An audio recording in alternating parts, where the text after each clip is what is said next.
And then the next panel is everything about evaluation, but is evaluation everything? So the reason why this is named as such is because it seems to me that we almost have a fetish for evaluation, right? The evaluation is the be all and all of all kinds of research that we think is important to do. Sometimes people start a pilot project and say, let's do this outcome evaluation. They will figure out what to do, then we'll know what we can do with the program. And so the panel has been curated in order to help explain what evaluation is. So you'll find out everything about evaluation, but also put into perspective for what evaluation can or cannot do. So on the panel today, we have Dr. Laurie Wingate, the Executive Director of the Evaluation Center from Western Michigan University. We'll also have Dr. Hubertus Vrijhof. He generously allowed us to call him Bert. And he's the Chief Executive Officer of Panelists. So Dr. Laurie Wingate will talk about nonprofit performance management evaluation in general, and then Bert will tell us more about realist evaluation, which is put simply, how do we figure out what works for whom and under what conditions? And then followed by that, we'll have two discussants, Dr. Robin Tan, Research Fellow from Social Service Research Center in NUS, and Mrs. Buni, Senior Director of Grant Management at Toad Board. So the logic of the panel is the speakers will share with us, and then the discussants will reflect upon what is shared, and they act like an intermediary or bridge or interpreter of the significance or implications of this knowledge for the nonprofit sector. And after the discussants share, then there'll be a dialogue between the speakers and the discussants. So please leave all your questions and answers for the breakout sessions that happen right after the presentation. So without further ado, I would like to hand over the mic to Laurie. Over to you. Well, thank you so much, Justin. Let me just pull up my slides here. Okay, that should be good. So good afternoon, everyone. I'm so honored to join you today to talk about program evaluation. So I've titled the portion of my session, of this session, The Promise and Pitfalls of Program Evaluation, because I'm going to talk both about the potential for evaluation to enhance organizational performance and program outcomes, as well as some caveats and cautions about the limits of evaluation and the conditions necessary for its promise to really be realized. So Bert will be getting to the particulars of evaluation methods and approaches, and particularly realist evaluation. So my focus is more on core evaluation concepts and purposes, again, along with its limits and potential. First, I'm going to just share a little bit about my background and the context in which I work. So I am as Justin said, the Executive Director of the Evaluation Center at Western Michigan University in Kalamazoo, Michigan in the United States. And we work with nonprofits. I love the idea not to use that term, but I can't remember the better term to use, but nonprofits, universities, and federal agencies to conduct evaluations and help build evaluation capacity among individuals and organizations. So the Evaluation Center has played a very influential role in the development of the evaluation field since the 1960s. And I believe we continue to lead the field in various ways. I'm so honored to carry on the legacy of the founder of the Evaluation Center, Daniel Stuffelbeam. He created the center in 1965 to respond to a growing need for educational program evaluation. The U.S. Elementary and Secondary Education Act of 1965 required that schools and school districts getting federal grants required them to formally evaluate their programs. So this created a huge demand for evaluation in the US at a time when there just wasn't an evaluation profession. There were no evaluation specific methods, theories, academic journals, professional organizations, the way that there is now in the field. So people charged with evaluating educational programs at the time just had to borrow methods and approaches from educational and social science research. So when Dr. Stuffelbeam founded the center in response to this growing demand for evaluation, it was really leading the field and really unique. And we've been working to advance the theory, practice, and use of evaluation since that time. So at the end of my presentation, I'm going to share just briefly some of the open access resources on evaluation that you can obtain from the Evaluation Center. Okay, so like most evaluators, when I talk about evaluation, I tend to focus on the positive, the promise and the potential of evaluation. Ideally, through evaluation, programs and organizations and funders can find out what's working and what isn't so they can improve their work. Nonprofits and government agencies then will allocate resources to effective programs based at least in part on evaluation results. And in general, that we hope that evidence-based decision-making leads to improved societal outcomes. So that's what we hope and we believe will happen when organizations embrace evaluation as a common practice. Next, I'm going to discuss some core concepts in evaluation. And near the end of the presentation, I want to circle back to comment on the potential pitfalls. So the other side of the promise of evaluation and how we can maybe avoid those so the promises of evaluation like these can be realized. So first of all, what do we really mean by evaluation? This term is used a lot. So it really is the systematic determination of something's merit, worth, or significance. Now we can use different terms there like value, impact, importance, quality, effectiveness. There's a lot of different evaluative terms we could use there. But an evaluation is always going to conclude with a judgment of some sort, a conclusion, whether it's generated by an external professional evaluator on their own, or by providing stakeholders and community members with the data they need to interpret results and formulate their own judgments. Now, to be able to get to judgments or conclusions about something's quality, effectiveness, value, and so on, we have to go through some logical steps. So imagine after this session, someone says to you, well, how is that presentation? So that's an evaluative question, right? Philosopher and evaluation scholar Michael Scriven articulated the logical steps we have to go through to answer an evaluation question like that one. So we go through these steps consciously or subconsciously whenever we evaluate something in our daily lives or in professional settings. So first, we have to determine the criteria of merit that define the desirable characteristics of whatever it is that's being evaluated. Basically, what makes the kind of thing we're evaluating good or bad?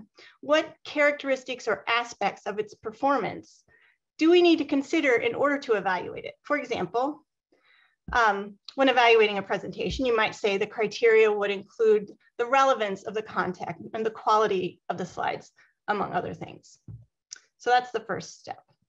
The next is to establish standards of performance related to the criteria that we're using to judge something's quality. For example, using that presentation idea, you might feel that you should be able to use something from a presentation right away in your job in order for it to be considered relevant. So that would be a standard for the criterion of relevance. Then we have to gather evidence on how the thing we're evaluating performs in relation to those criterion standards. So to evaluate a presentation, again, most likely we'd use direct observation. We might ask others for their opinions and compare the presentation to other ones that we've attended. And finally, we synthesize information about the criteria, the standards, and the performance to form a judgment about quality. So if somebody asks that question, how is that presentation? You might say, well, it was terrible. It was great, or it was average, a waste of time, the best ever. Whatever that summary conclusion is, you're taking all that information in and synthesizing it to come to some sort of conclusion about quality. So these logical steps happen whenever you evaluate anything. This could be a consumer product like a phone or a car, an experience like dining out or going to a festival, Burning Man maybe, or even complex programs designed to improve the human condition, whether we're talking about international development efforts in low resource countries, formal education programs, arts programming, public health initiatives. The same logic is at play. Now, in reality, in many formal evaluations, these steps are not always clearly articulated, even under the best of circumstances. The criteria or standards may be assumed or implicit, but they're at play, even if they aren't fully spelled out. And I think program stakeholders and evaluators alike are generally more comfortable measuring performance than they are in articulating what matters, those criteria, the standards, or in making explicitly evaluative conclusions. But that can just make the evaluation process confusing and opaque. Just deciding to collect data on a specific aspect of a program means we've made some decision about what's important or what matters. So the criteria and standards and values are certainly involved, as soon as we decide what kind of data to collect. They're involved whether they're out in the open or not. And it's just much better if we can be clear about the premises we're working from. So it can be overwhelming to know what to do to begin to evaluate complex programs, which is why I want to either acquaint you or maybe reacquaint you with a tool called logic models. So logic models in the United States are a really popular tool for planning program evaluations. So they're going to illustrate in a simplified form how programs will translate their resources into outcomes. And as models, they're by their very nature oversimplifications of reality. I mean, that's just the way it is. But they are useful for highlighting what's salient about a program, which can aid in evaluation planning. So here's some examples. And as you can see, just by these few, logic models take many forms. They're usually linear, and they typically include at least 3 elements. They can include a lot more, but the 3 core elements are the inputs, the activities, and different levels of outcomes. Now, just to go through each of these quickly to think about how evaluation might occur at each level. So the inputs are the resources brought to bear in any kind of endeavor. So the funding, the technology, infrastructure, expertise, those resources that are going to be mobilized to make something happen.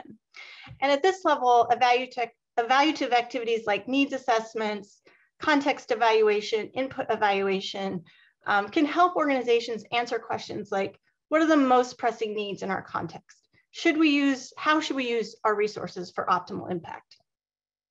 So next, the key element in a logic model are activities. So these are just what the program does.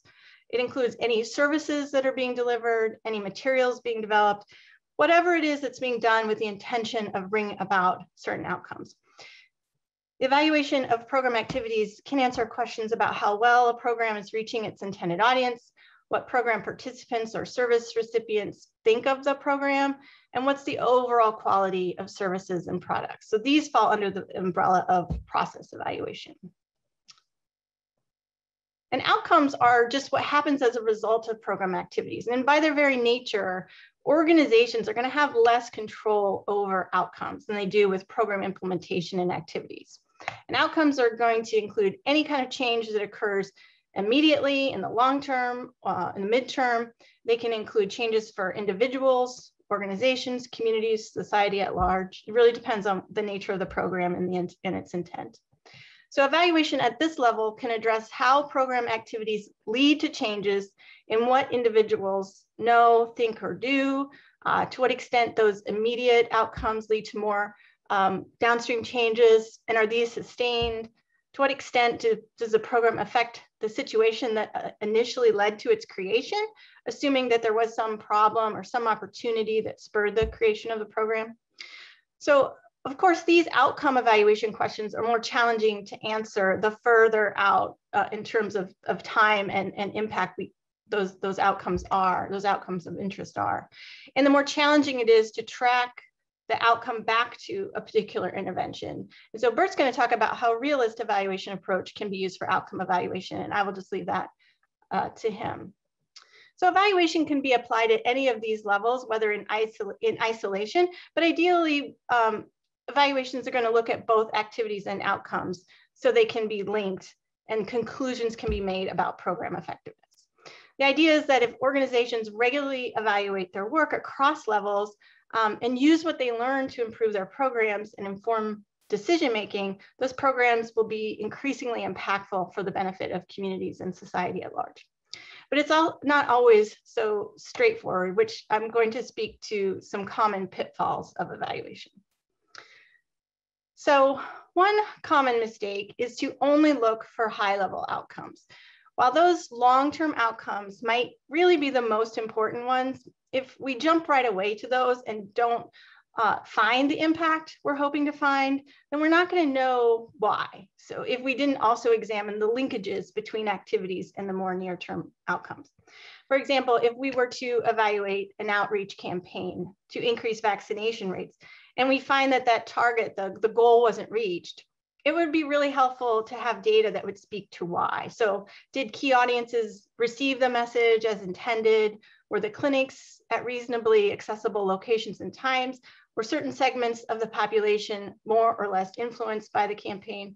So it's important to look for those high-level outcomes, but we may lose out on opportunities to improve programs and improve our efficiencies if we don't also evaluate activities and those near-term outcomes. Another pitfall is thinking that data will speak for themselves. So it's common in the US to say things like, well, those numbers speak for themselves. And we talk a lot about data-driven decision-making or evidence-based decision-making. And I think this way of talking about data can diminish the important role of values in evaluation. So data alone won't tell us what to do. Data require interpretation through the lenses of our personal, our organizational, and societal values. And also the understanding of context. What's a good result in one area may not be in another, and it requires a nuanced understanding of context. So this takes us back to the logical steps of evaluation. If we don't deal with values and criteria up front, we can fall into the trap of thinking data alone will provide direction, and we can skip the truly evaluative part of evaluation. So another pitfall is assuming experimental and quasi-experimental designs will always yield the best information. And Justin spoke to this in his comments about RCTs. In the United States, certain funding agencies have strong preferences or even requirements for the use of experimental or quasi-experimental designs. And these designs are effective for isolating the causes of certain program outcomes or comparing types of interventions, but they have less value for helping organizations identify ways to improve their programming. It can be extremely illuminating and valuable simply to get feedback from program participants about their perceptions of a program, such as through surveys or interviews or focus groups. Looking at the quality of partnerships in collaborative endeavors can really yield valuable insights on how to work more efficiently and impactfully. Administrative data can really go a long way for accountability and just simply understanding a program's audiences and a program's operation. So experimental and quasi-experimental designs have their place, but I think if they're overemphasized to the neglect of other methods and strategies, evaluation can get very expensive and it can miss opportunities to generate really useful and actionable information. So finally, another risky assumption is that people will use evaluation if it's conducted. So since evaluation emerged as a practice in the US in the 1960s, evaluators have really been lamenting the limited use of their evaluations. And this really has been a chronic problem. There's a lot of literature and strategies to make evaluations more useful. But there really are a lot of things that influence decision-making, and evaluations may be overlooked, are sometimes overlooked as an important source of information, especially if organizations don't prioritize the information obtained through evaluation. So it ends up then being a lot of money wasted on evaluations that don't get used. So how do organizations avoid these pitfalls and increase the chances of realizing the promise of evaluation? Well, I have some thoughts here. It might seem surprising to come from somebody who directs an evaluation center like me, but I do think it's important for organizations to embrace the fact that evaluations sometimes may be unnecessary or just not worth the cost. Sometimes important outcomes are just too difficult to measure, or services are so critical to provide, then evaluation really wouldn't affect anything. So evaluation isn't the answer to every organizational or programmatic question or challenge. It needs to be used strategically when it makes sense. Next, we want to ask the right questions. I love the idea of curiosity questions instead of research questions. In evaluation, we call them evaluation questions, but I still think curiosity questions is a wonderful term to use, because it's what do the stakeholders, what do the community members, what do the program staff really want to know? But these questions need to be appropriate given a program's maturity, its scope, and what it can realistically accomplish, as well as the resources available for the evaluation. So asking inappropriate or untimely, vague, unanswerable questions will just waste resources and lead to frustration with evaluation as something not worthwhile. So make sure you're asking the right evaluation questions at the right time. Equally important, we want to make sure we're matching our data collection methods to the questions we're trying to answer. So if you need basic information on how your program's operating, who it's reaching, what the people think of it, you want to hold off on doing using an experimental or quasi-experimental design. Likewise, if you need credible data on outcomes, you do have to do more than just ask people how they think a program affected them.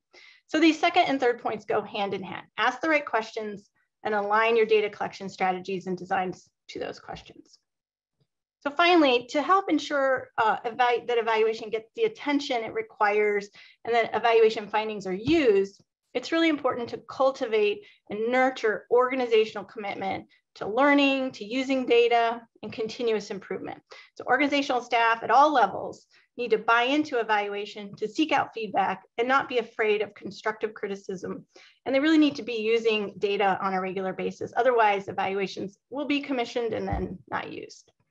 Now, before I close, I just want to take a moment to let you know about some of the resources we have at the Evaluation Center at Western Michigan University to help you along in your evaluation journeys. So the Evaluation Center is home to the North American Joint Committee on Standards for Educational Evaluation.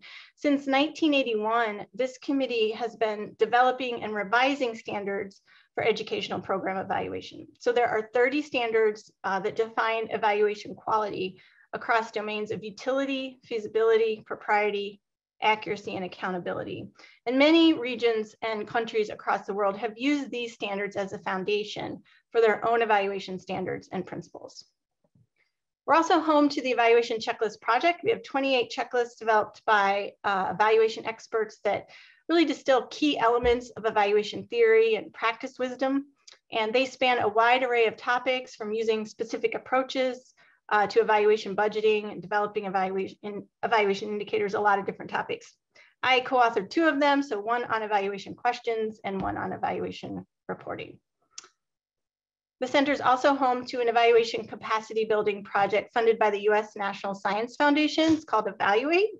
And Evaluate has lots of resource materials, and they have free webinars and web chats to discuss evaluation topics. We're also home to the world's only fully interdisciplinary PhD in evaluation. So depending on their focus area, students get their degree from either the College of Education, Arts and Sciences, Engineering, or Health and Human Services. And the program's beginning to offer some of its courses online, although the degree program isn't fully online yet. This Evaluation Center hosts a weekly presentation series called the Evaluation Cafe. These are online, so if you can stand the time difference, you're welcome to join us on Wednesdays at noon US Eastern Time for great discussions on and presentations on evaluation topics. And finally, our evaluation PhD program runs an open access peer-reviewed evaluation journal called the Journal of Multidisciplinary Evaluation. And with the exception of the PhD program, all of these resources are free and open access, and they're used by people all over the world. So I hope you can visit those websites. So with that, I will close. I just want to thank you so much for your attention. I'll be happy to take any questions or elaborate on any of my points during the Q&A session. Thank you. Thank you so much, Laurie. What stuck in my mind is that you said embrace the fact that evaluations may sometimes be too expensive and not worth it. And I've said this before, but people just, oh, that's just Justin. What does he know? But then the executive director of the evaluation center has some clout. It's just like me saying, you know, golf is a terrible game. But if Tiger Woods says that, it's different. So listen to Laurie when she tells you that. Next up, we have Bert, who will tell us more about realist evaluation. Over to you, Bert. Thank you so much, Justin, and good afternoon to everyone. It's my pleasure to be back in Singapore. Let me share my screen, please.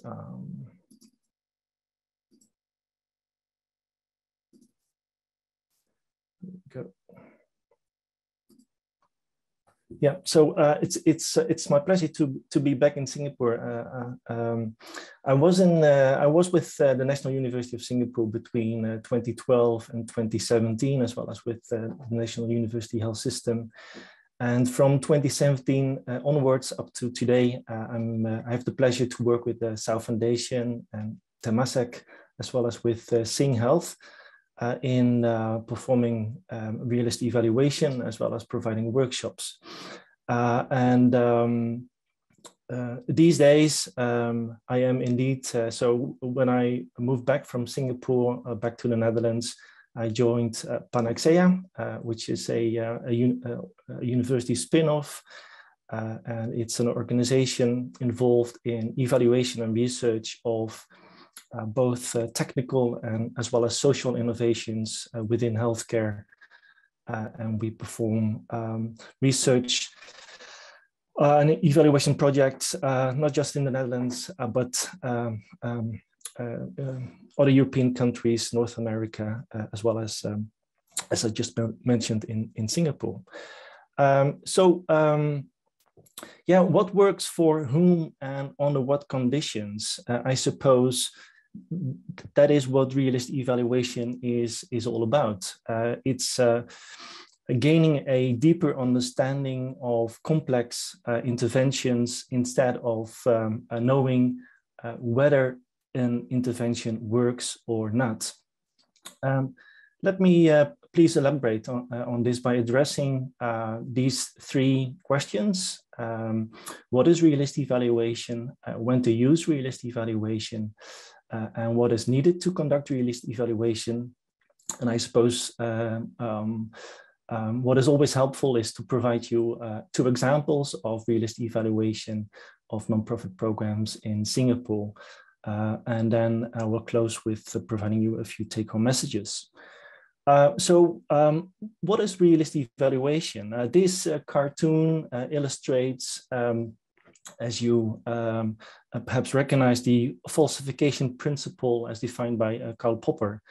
And so on the two left-hand figures, I suppose, raise, the famous questions, as in, my theory is that all swans are white, false, look at that one, pointing out to the black swan. The figure on the right is where realist evaluation comes in. So it brings an extra layer to the evaluation table, so to say. So realist evaluation, it's not a new method or technical procedure. It borrows from existing methods and existing procedures. But realist evaluation is a logic of inquiry that attempts to answer the question, so what works, how does it work, for whom does it work, and in what circumstances, as well as to what extent.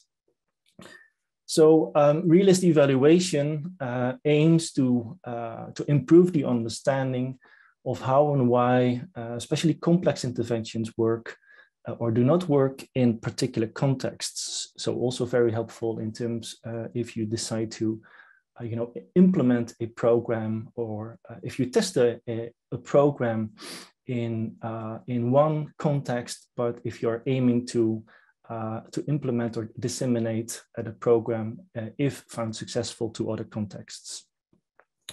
Another way, I suppose, of describing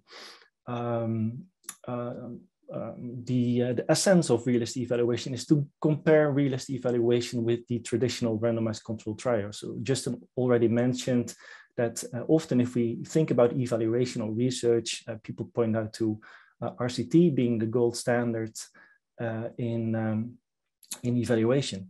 So traditional randomized controlled trial, in order for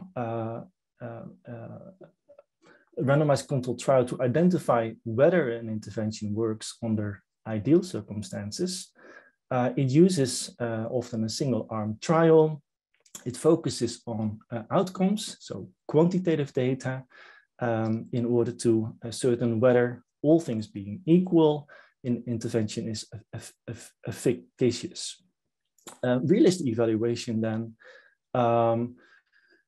in order to identify which complex intervention work for whom and under what circumstances, so in real life, not under ideal circumstances, makes use of or can make use of a variety of designs, often referred to as mixed methods, and makes use of not just quantitative data, but also qualitative data. Realist Evaluation has a bit of its own language, so it focuses on items or variables which are referred to as context, mechanisms, and outcomes, as well as their interplay. In bringing this together, it aims in building and validating program theories. And these are especially helpful if other people or other organizations want to learn from your program, or if you want to learn from other people's or other organizations' programs, then thinking about theories can be very helpful if you also want to tweak a program to your specific context or your specific target population.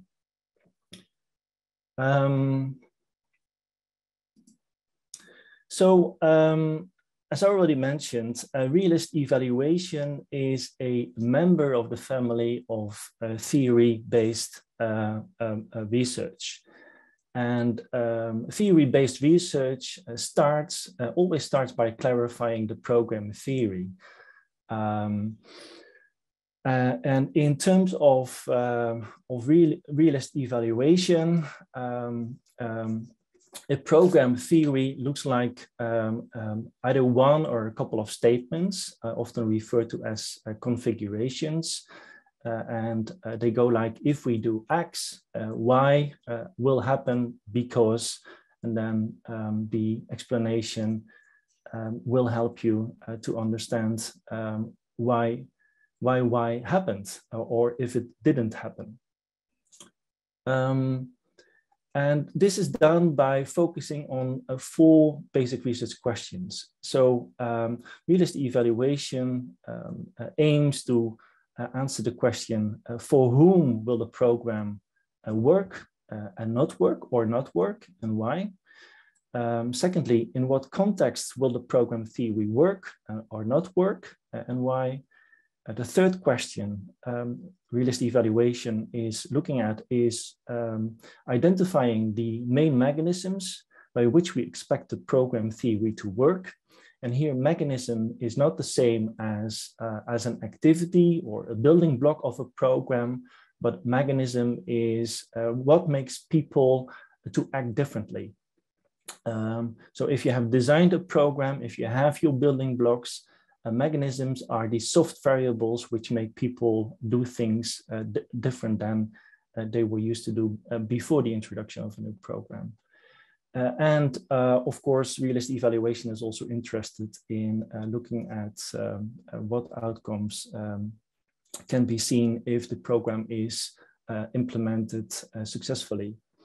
In addition to the development of a realist program theory, Realist Evaluation is also interested in testing the initial program theory. And obviously, this is not just typical for Realist Evaluation. I suppose this is a characteristic of all kinds of evaluation, where you test if the conclusions you have been drawing, if they are if they can be justified if you would rerun your experiment in a different setting. Then the question often raised is when to use Realist Evaluation, or can we make use of Realist Evaluation in all circumstances or not? And the question is, well, you should not use Realist Evaluation in all circumstances. As I already indicated, Realist Evaluation fits well with complex interventions or complex programs. So if you have a program that works for some, but not for all, then Realist Evaluation is especially a very adequate way of looking at or understanding the program. Also, in terms of if you are trying to scale up a program, but you need to figure out how, so the interplay between context, mechanisms, and outcomes, if you want to understand that interplay, then Realist Evaluation comes in very helpfully. Realist Evaluation can be used or can be applied in many different circumstances. and can make use of, as I already mentioned, can make use of various research designs. So although there is an ongoing discussion as in does a randomized control trial fit as part of the realist evaluation, there are examples of realist evaluation which have been performing a randomized control trial as part of a realist evaluation, randomized control trial in those cases have been used to collect and to analyze quantitative data, and also qualitative data obviously have also been then collected in order to make sense of the quantitative data. There are also situations when realist evaluation is less or not appropriate. So,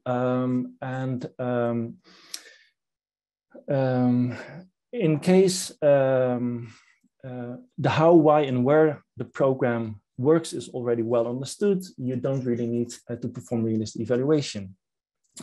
If there is no real interest in understanding how the program works, or if the only answer required from the evaluation is about the average net effect of the intervention, so does it work or doesn't it work, then realist evaluation is not advised to make use of.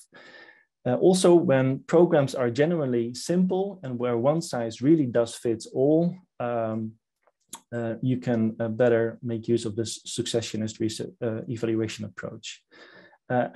Finally, you really need to be aware that in order to make use of realist evaluation, since you will have to collect both quantitative and qualitative data in an iterative way over a longer period of time, this indicates that you need a sufficient amount of resources in terms of both skill set of researchers as well as financial resources in order to collect and analyze data. So this brings me to the question then, what else is needed to conduct realist evaluation apart from sufficient resources? The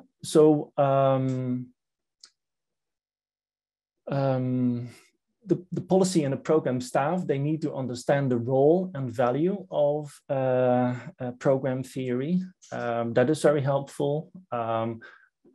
If you're looking at longer term projects with concurrent evaluation, and also if implementation of a program occurs at multiple sites or multiple groups, because in those cases you will face different contexts, and you will probably want to find out why a program under a specific context might work better than under a different context.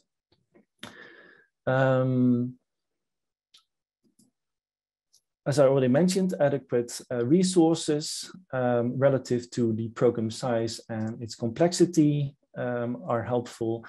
And finally, also making use of mixed methods evaluation. So realist evaluation is not just about quantitative data, it's not just about qualitative data, but it's always about the combination. And as mentioned, the evaluation team needs to have existing skills in realist evaluation, or at least in mixed methods research. So I think it's a bridge too far to just start from zero with realist evaluation. It's going to be very helpful if people involved in performing the realist evaluation do have the experience in mixed methods research. So perhaps what makes it more meaningful to you is by looking at two examples of realist evaluation performed in Singapore. So the first example is the evaluation of COMSA. COMSA stands for Community for Successful Aging. COMSA is a program run by the South Foundation, and it aims to create an integrated health and social care system to promote health over the life continuum and to enable aging in place. as you can see from this slide, COMSA is described in terms of 6 key pieces. I think it's a no-brainer to say that COMSA can be regarded as a complex program. Each of these 6 key pieces, they have their own dynamic in terms of their development and their implementation, but there's also a dynamic between these key pieces. So a few of these key pieces have been developed and implemented from the beginning. And then when the program moved on, additional key pieces have been implemented to a certain level. So multiple ingredients or multiple building blocks, obviously the key pieces have their own set of outcomes, and some of the key pieces are targeted at different populations. So definitely a complex program.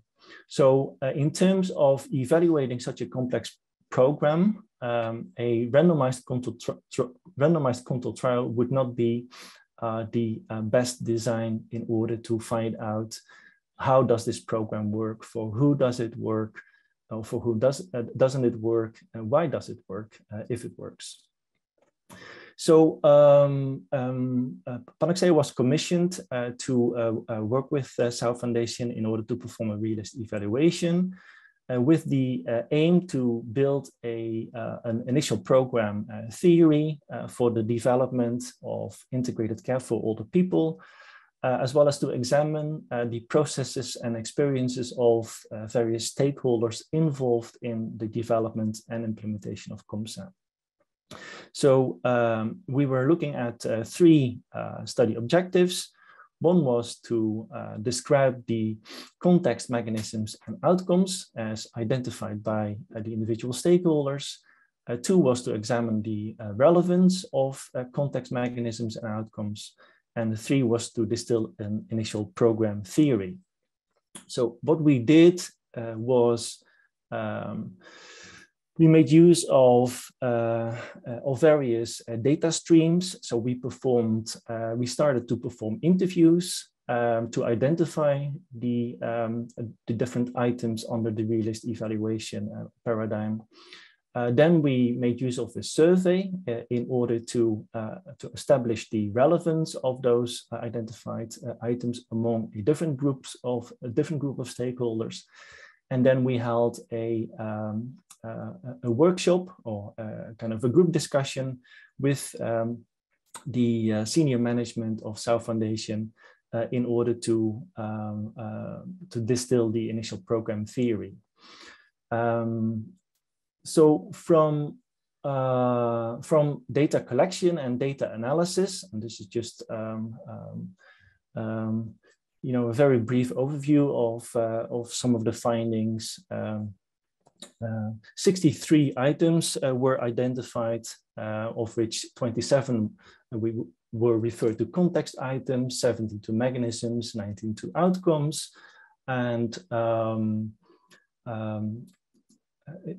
sense was made out of these all of these items in terms of making combinations or connections of context, mechanisms, and outcomes, and these were clustered into 5 initial CMO frameworks referred to as clarity about the aspects of COMSA, or clarity about the program of COMSA, resources to develop and implement COMSA, its accessibility, the continuous evolvement of COMSA, as well as the performance of COMSA.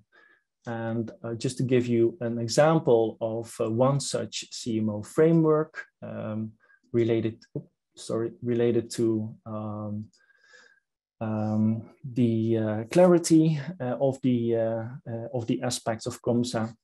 This is an example of what we came up with. This is a typical result or finding or an insight from realist evaluation, which is as I mentioned, a CMO framework.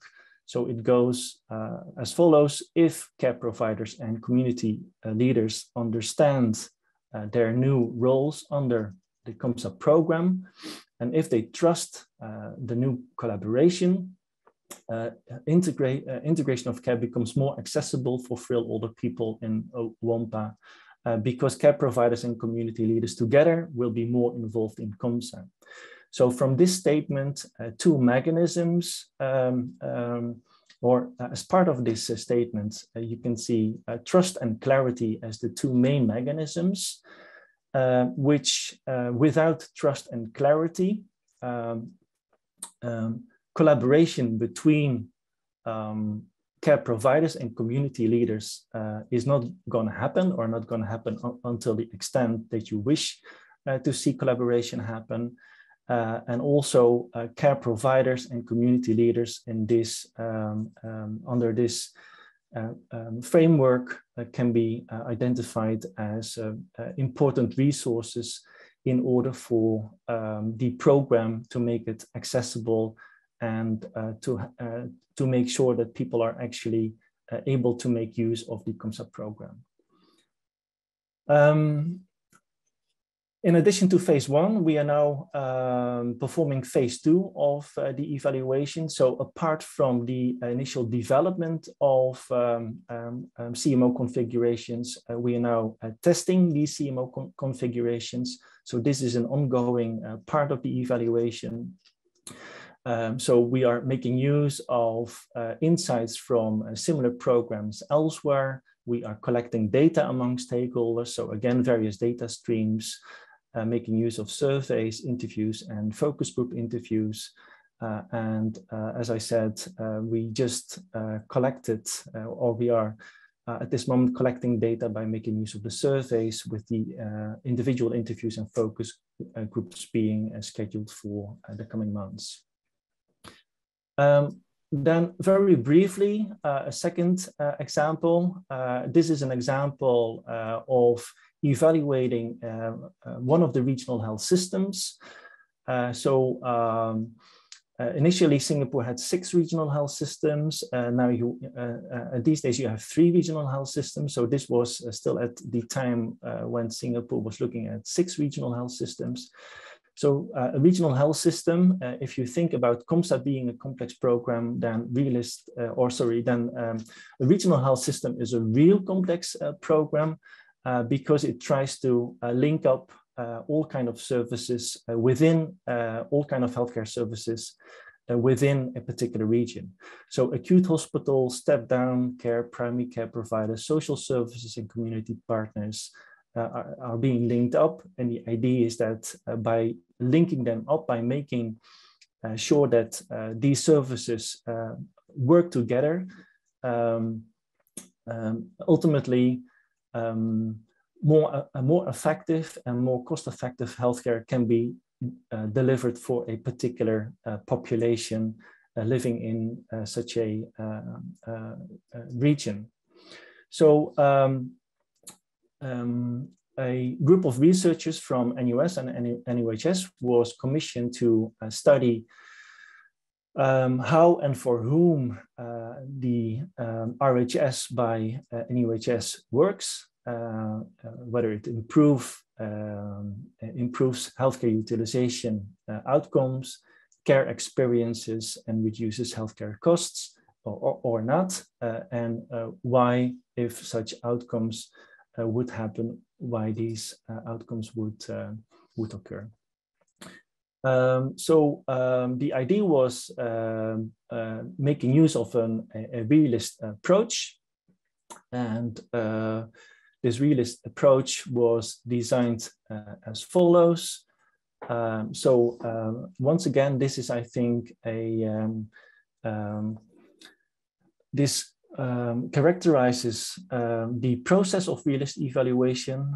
It's often an iterative process. So one starts with the development of an initial program theory. For this, use is made of knowledge or insights from the literature, but also interviews with main stakeholders who have been involved in the development of the program. So this is being described under the orange part of the figure. Then the next step is to test the initial program theory. So from the orange phase, CMO frameworks are defined, and as part of the second step, these are being tested. And depending on the type of outcomes, as well as mechanisms and context, you decide as in what sort of data you need to collect. So this can be quantitative, as mentioned before, mixtures of quantitative and qualitative data. Then you continue in terms of data collection and data analysis. So the yellow step represents the phase of data analysis. And ultimately, you enter the third phase, which is the refinement of the initial program theory. So from initial configurations, you start collecting data and analyzing data, and you always end up in redefining your initial CMO frameworks. And as mentioned, this circle can go on a few iterations until you derive at a state where stakeholders provide you the feedback that the identified and tested CMO frameworks do indeed represent how the program works, for whom it works, and why it works for specific target populations. So from this study design, a specific part of the program was evaluated. So this this part of this study was focusing on two programs. So one program for frequent hospital utilizers and one program for patients requiring high acute post-discharge care. And what we found by looking at the quantitative data is that both programs had no improvements in 1 year healthcare utilization. So it was expected that because of making linkages between healthcare service providers for these specific groups of patients, patients who make frequent use of these kind of services, it was believed that by better understanding their needs, that the integrated services would be able to decrease healthcare utilization and obviously improve the health of individuals. However, it didn't happen by looking at the data collected over 1 year in time. And this was in terms of by holding interviews with some of the main stakeholders, it turned out that instead of transforming the healthcare system within this region, what actually happened was that these two programs were designed and implemented more in silo instead of being part of a bigger transformation of the regional healthcare system.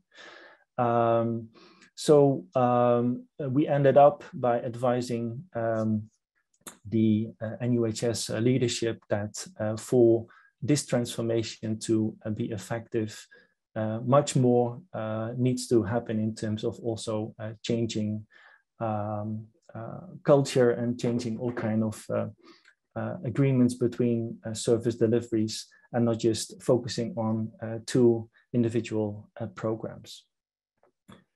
I think and this example perhaps shows that if you would be looking at quantitative data only, you would probably conclude that these programs didn't work. But by also collecting qualitative data, we were able to advise the senior management of NUHS to make some additional steps in order to hopefully improve the effectiveness of these two programs, which is being part of the ongoing evaluation at NUHS. So in short, realist evaluation, it's not a new method, but it's a logic of inquiry. It's a theory-based research. It starts by clarifying a particular program theory. Realist evaluation can best be described in terms of a set of CMO configurations. So statements which read, if we do X, Y will happen because this and this and this. From what we see from ongoing projects, making use of realist evaluation. Realist evaluation has the potential to better support decision-making regarding the selection, design, implementation, and funding of complex programs. I will leave it here and go back to Justin. Thank you, Bert. On to maybe Robin first, then Buni for reflections and comments. Hi everyone. Hi, I'm Robin. I'm a research fellow with the Social Service Research Center at NUS. Well, I have a lot of reflections from today's presentations. For help, let me just start off with the first one. Okay, so thank you to Laurie and Bert for the presentations on evaluation. Thank you, Laurie, and I really resonate with you about the importance of considering evaluation across a program's life cycle. Yeah, and for Bert's presentation on realist evaluation, the brief introduction, I think the realist approach really has a great potential as it helps us to shift away from the traditional evaluation paradigm, which asks the question, does the program work? Yes or no? So with the realist approach, it shifts us to focus on a different question. What is it about the program that works for whom, how it works, and under what circumstances? So perhaps let me explain why I think this is a very meaningful question to consider when we are thinking about evaluation. As I listened in to Billing's earlier presentation on community development, I'm reminded that community development is not exactly a program. All right, although sometimes we misunderstand, we might consider it a program, but it's quite a different sort of enterprise. So community development or community interventions are not programs because they cannot be reasonably standardized and it cannot be replicated easily. Right, so I agree with Billing that you do need a longer runway, you need a longer time orientation to look at community development per se and to evaluate it. So instead of asking the question, does community development work? Yes or no? Perhaps a more meaningful question to ask is, what is it about community development for this particular community? What works for whom and under what conditions and why? And so that we can think about how we can proliferate the success across the different communities. Second, as I listened into Ansu's presentation, he mentioned about him being allergic to the word scalability. So I must say I echo similar sentiments. I'm wary of the word scalability. Perhaps let me explain why. The thing is, it's not uncommon that we have a successful program in its pilot site. And then the next thing that comes to mind is, how are we going to repeat our success? We can do so by replicating this successful program across different sites. However, oftentimes in time, I'm reminded that repeating success is not a simple matter of replication. Yeah, it is key to think about the desirability and the feasibility of replicating one success in another's backyard. So the thing is, perhaps the realist approach can offers much promise in the sense that it can help us to think through what it takes to really spread and scale a program across sites. Is it even possible or feasible to begin with, number one? If yes, I think it's important to understand what about this program works for whom and under what circumstances. Yeah, so that we can really distill the mechanisms and understand the context whereby these successful outcomes would take place. Yeah, I think I'll stop for now and hear from Buni. Yeah. Hi, Justin, we have time, right? Yeah. So perhaps I'll share a little bit about about what I prepared. Then after that, I'll go on to the question. Yeah. So good afternoon, everyone. Firstly, I want to thank IPS for the invitation. When I was told that I was a discussant at this session, everything about evaluation, but is evaluation everything? I wonder what I should share with all of you. So after a lot of thinking, I landed on TalkBot's evaluation journey. Because I think so far, I think you guys are always talking about the journey that a social service organization is going through in the evaluation journey. But philanthropy is actually like in a black hole, right? So no chance for you guys to find out. So so that's what I will share with you a little bit. And the title of this session really echoed with me, because we are constantly balancing, between asking how much evaluation should we do. Is it a little bit, a lot, or even none at all? Yeah, that's right. So let me start with our evaluation journey. TalkBot was started in 1988. In the very beginning, life is really easy. There is no KPI at all. Yeah, that's right. So in other words, there's no evaluation that has to be done at all. All grants are given out as donations. So I love those days. Fantastic. Yeah.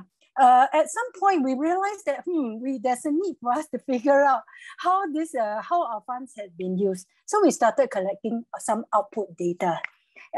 In some instances, even input data. Just to set the context, that was in the late 90s, around early 2000. The philanthropic sector in Singapore was actually next to nothing. There's no such conferences that we can go to. So we are actually groping in the dark.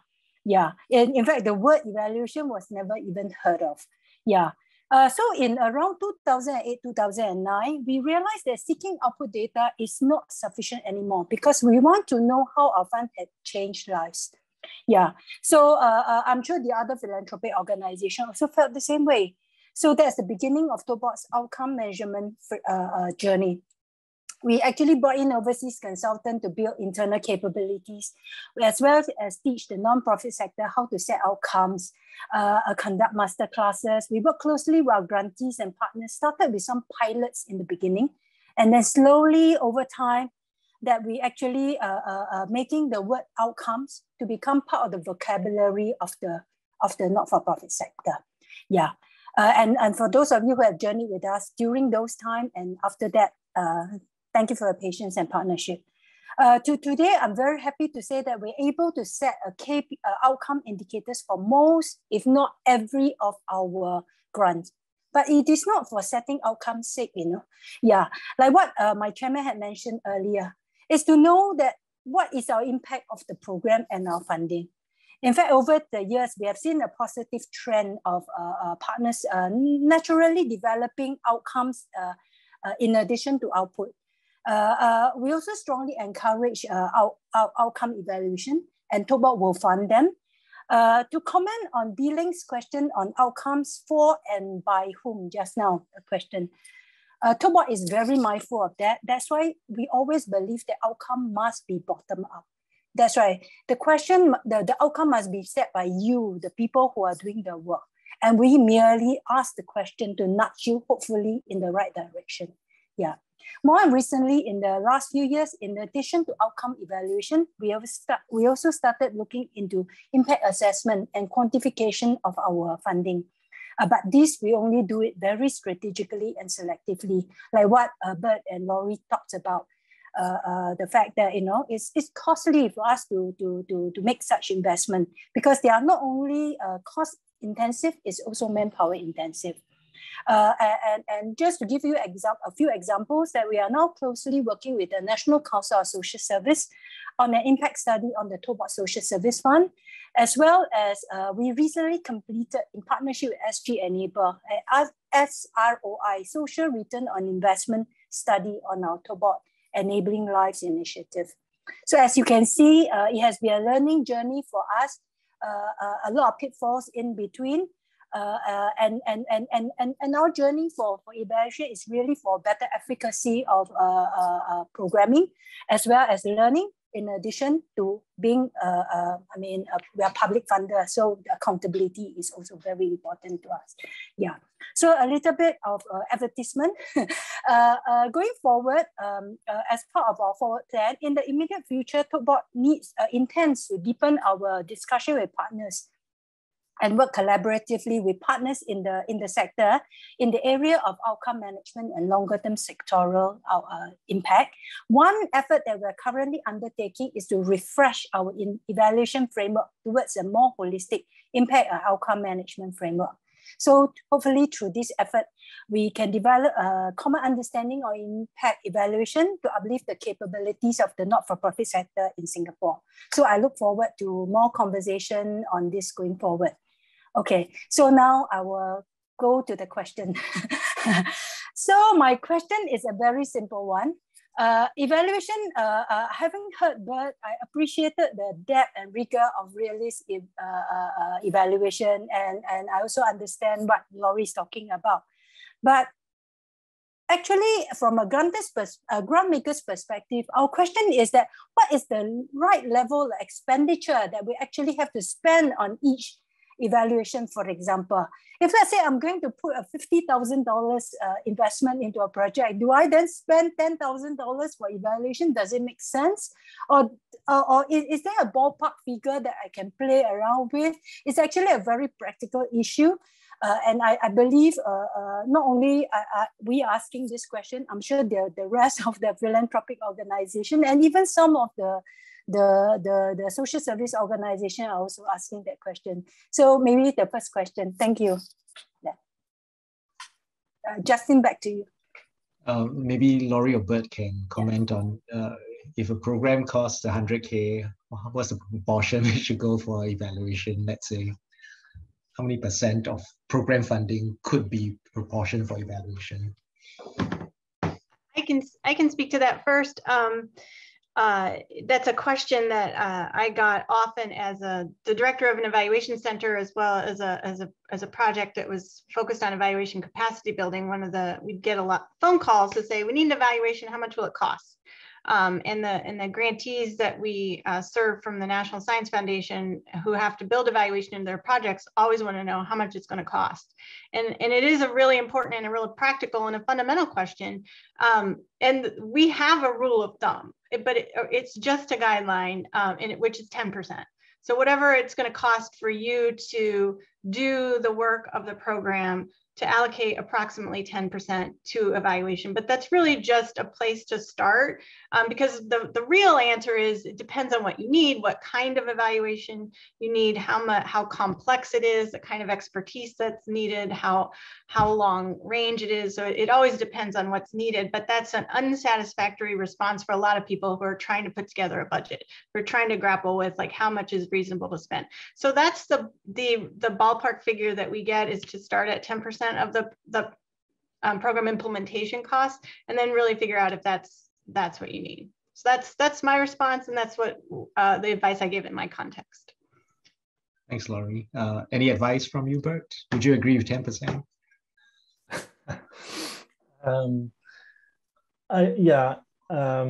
I do as a kind of a rule of thumb. I think 10% indeed makes sense. I was thinking about one way of answering this question is by looking at successful enterprises who actually do have a research and development budget. I think that is it depends a bit as in which industry you're looking at, but I suppose successful enterprises. And that may be something to think about for non-profit organizations as well, do you have an R&D budget as an organization, or do you take evaluation on a project base?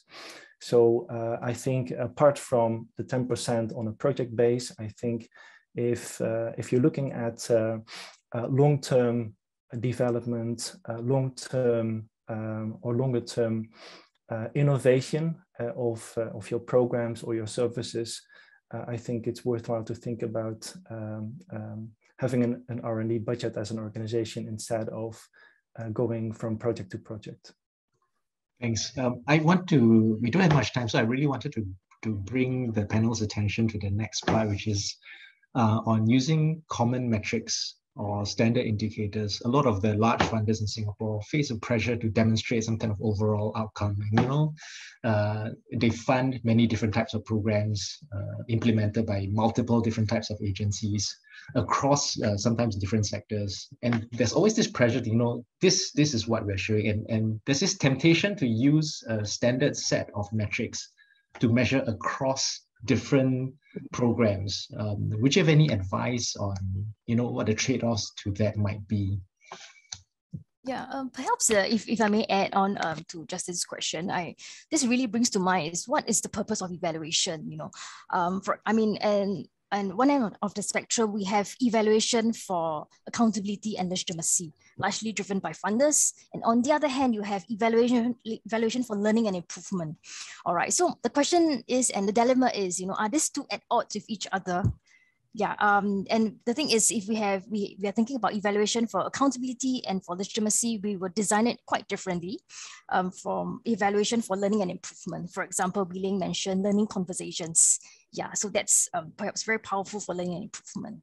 So I think it's related to what Justin has posed. So I would like to hear also from Bert and Laurie.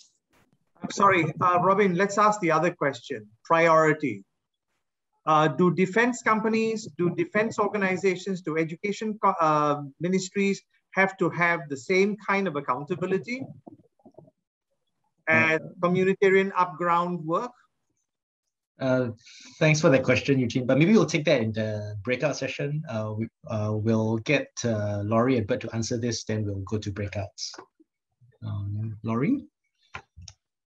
Sure, I can try to speak to that. I think common metrics and share collective measurement and collective impact have their place. I think it's important that that's not the only things that is used to evaluate the work of organizations, that it's a complement, that they have their own evaluations designed to serve their more immediate needs, whether it's learning or accountability, and that those are a complement to these higher level common indicators that are used, understanding that is a shared effort that multiple organizations presumably are working together to achieve, and that no single organization is going to be penalized if they're not hitting those metrics. So I think it has a place. I think it has to be in tandem with evaluation and data collection that's more program and organization specific. That'd be my 2 cents on that. Any comments from Bert? Yeah, I agree. I think making use of a standard set of metrics enables you to make certain decisions, as in, I suppose, from a macro level, I suppose a standard set of metrics is useful, but it only allows you to make certain decisions, as in, for example, what a certain program has been provided, given you've spent a certain number of dollars, and what it has contributed to the development of society, for example. But it usually doesn't provide the information for people who are actually developing or trying to improve the program. They are suitable for one set of decision makers, but probably not for all decision makers or all stakeholders involved. Thanks, Bert. Any final comments from the panelists before we move to breakout? Buni, Robin? No, thank you. Robin, please go ahead. Okay, Robin? Well, I suppose, I guess I'm reminded of Bert's title slide, I don't know whether his choice of the photograph of the toolbox was intentional or it was a random choice, but it's really a reminder to me as a researcher and evaluator to always look out to increase the repertoire of evaluation tools in the toolbox. Yeah, and it's really to consider the most appropriate evaluation in the right context. So yeah, I think that's very important to consider. Yeah. Thank you, everyone. We'll now move to breakout sessions. If you look at the bottom of your Zoom screen, you will see the button breakout rooms, and then you can click on the room that you want to go into. If you have any difficulties, please, you can send a message to IPS admin, and we'll come back to the main session just for a roundup. There's something I will share with you then, so you need to come back. I won't tell you what it is. And we'll be just back here for 5 minutes. So see you later.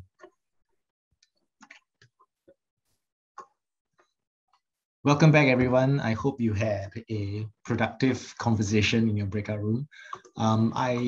There's only one thing left to do, and it is to come back here to evaluate this session through a simple feedback form. But that's not the reason why I asked you back here.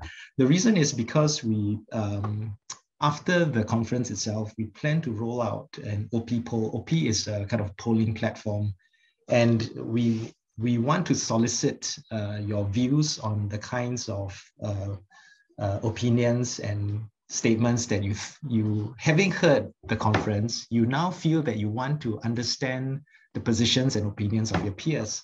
So for example, having heard all this, in my mind, I'm asking the question of, well, research is expensive and maybe it's a luxury only large organizations can afford. Only experts should be doing research as it is such a technical and specialist role. Evaluation should cost no more than 10% of the program cost, or we need evaluation centers to support non-profit program evaluation, etc. So we want your views on what kind of questions would be the most interesting that you want your peers, you want to understand what your peers are thinking. So we'll open the poll for the whole of November. So at the end of the conference, we will solicit your views. The poll will be open on November. We'll send you the link to key in your opinions on that, and then we'll be able to figure out who thinks what. Maybe grant makers think like this, service providers think like that. So that's the reason why you're here. We hope that you will fill in the feedback form, and in the feedback form itself, tell us not just what you think about the events, but tell us polling questions you think will be meaningful to ask of your peers. And at the end of that, the polling will then inform the policy paper that IPS co-writes together with all the local discussants and participants.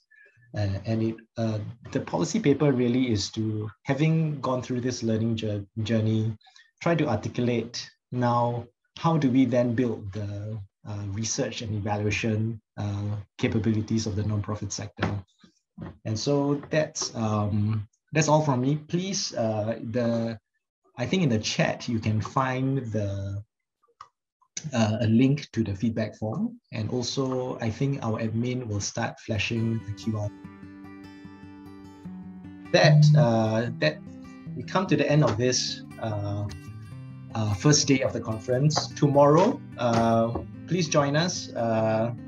And I think we'll take Ansu's advice to change. It's no longer transforming the non-profit sector conference. It's called transforming the life-serving sector. So see you at transforming the life-saving sector conference tomorrow. Goodbye, everybody.